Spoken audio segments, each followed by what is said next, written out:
Hello friends, welcome my YouTube channel. आज हम शाकंभरी माता के दर्शन करने के लिए परिवार के साथ जा रहे हैं। सभी लोग बस में बैठे हुए हैं, सभी परिवार के सदस्य हैं। हम काफ़ी देर से चल रहे हैं लेकिन किसी प्रकार की किसी सदस्य की थकान नहीं हुई है।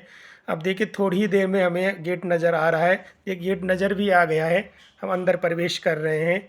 बस में उतरने के बाद सभी बच्चे सदस्य सभी पैदल जा रहे हैं, क्योंकि बस वहाँ पर जाती नहीं है। कुछ देर पैदल भी चलना पड़ेगा, क्योंकि माता जी के दर्शन शायद ऐसे ही नहीं हो पाते हैं, उसके लिए कुछ कष्ट भी उठाना पड़ता है। लेकिन फिर भी उत्साह इतना है, सभी बच्चों में इतना उत्साह है कि किसी प्रकार की कोई थकान भी नहीं है।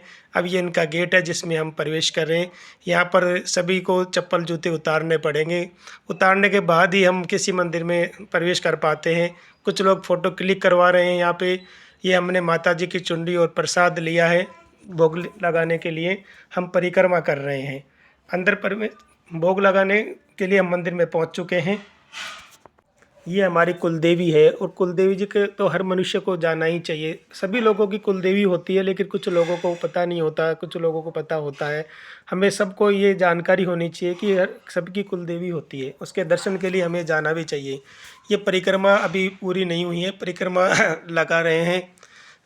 सभी सदस्य खुश भी हैं। ये माता जी हैं, श्री शाकंभरी माता जी, जिनके दर्शन करने के लिए आए हैं हम लोग। माता जी के दर्शन के साथ ही हमें आरती करने का है भी आनंद मिला है। महाआरती में शामिल होने का सौभाग्य हर किसी को नहीं मिल पाता है।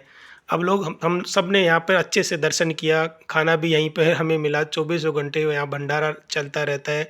अब यहाँ पर हम बस में बैठने के लिए रवाना हो रहे हैं। सभी सदस्य बस में बैठकर घर पर पहुँच गए हैं।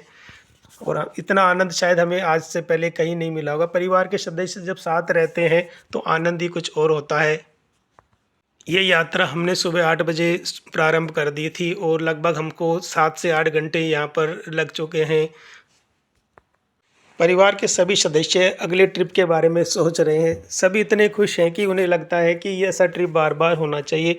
दोस्तों, जब भी हमारी किसी 2 या 3 दिन की छुट्टी हमें मिलती है, हम परिवार के सभी सदस्यों से बात करते हैं। बात करने के बाद हम ऐसे ही कहीं ना कहीं निकल जाते हैं। जल्दी हम नई ट्रिप के बारे में सोच रहे हैं। परिवार के सदस्यों के साथ जब हम किसी मंदिर में जाते हैं या किसी देवी के दर्शन करने के लिए जाते हैं, तो मन में इस प्रकार की आशा रहती है कि हमें बहुत कुछ देखने को मिलेगा। परिवार के सदस्यों का साथ हमें मिलेगा। किस प्रकार की व्यवस्था की जाए, कैसे हम अपने ट्रिप को ऐसा इतना शानदार बना पाएँ कि हमें बार बार इसके बारे में सोचना पड़े। माता रानी अपना आशीर्वाद हम सब परिवार पर बनाए रखे, और हम जल्दी ऐसा ट्रिप दोबारा करेंगे।